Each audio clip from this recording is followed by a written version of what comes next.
টাকা পয়সা না থাকলে কিনা ভালোবাসা জানলা দিয়ে পালিয়ে যায়। জানি না এটা বাস্তব কথা কি সত্যি, হয়তো এটা হয়েছে বলে কথাটা এসছে। আমার বড়মশাইয়ের কিন্তু টাকা পয়সা নেই, আমি কিন্তু ভালোবেসে বিয়ে করেছি। অনেক ক্ষেত্রে হয়তো অনেকে এরকম হয়েছে, তার জন্যই কথাটা এসছে। দেখো, একবারে বিরাজ করে নিয়ে গোপাসনাকে তুলে জলখাবার করে মেয়েটাকে নিয়ে যাব পড়তে।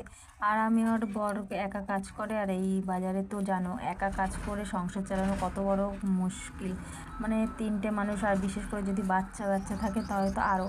ওদের চাহিদা, ওদের ইয়ে তো মেটাতেই হবে, তাই না? আমরা অনেক কষ্ট করে মানুষ হয়েছি, সেটা তোমার ছেলে মেয়েদের সেটা মানে দিতে পারি না। তার জন্যে তোমরা দেখতে পাও ভালো মন্দ খায়, ভালো জায়গায় যায়, সব ঠিক আছে, কিন্তু ওদের সেই জিনিসটা অনুভব করতে দিতে পারি না। মা বাবারা তো এটাই চায় আমরা যেভাবে হয়েছি সেটা আমার ছেলে মেয়েদের যেন না হয়, তাই না? তার জন্য আমি কিন্তু এই ইউটিউব চ্যানেলটা খুলেছি। তোমরা যদি আমাকে সত্যি ভালোবেসে একটু সাপোর্ট করো, তাহলে আমিও আমার বরের পাশে দাঁড়াতে পারি। বরের মানে সংসারে একটু সাহায্য করার জন্য কিছুটা আমিও তার সাহায্য করতে পারি। দেখো, তারপরে ঘরটা মুছে নিয়ে বাসনটা মেজে ঘরটা মুছে দিচ্ছি। তারপরে হলো রান্না আছে আজকে, একদম সিম্পল রান্না করব।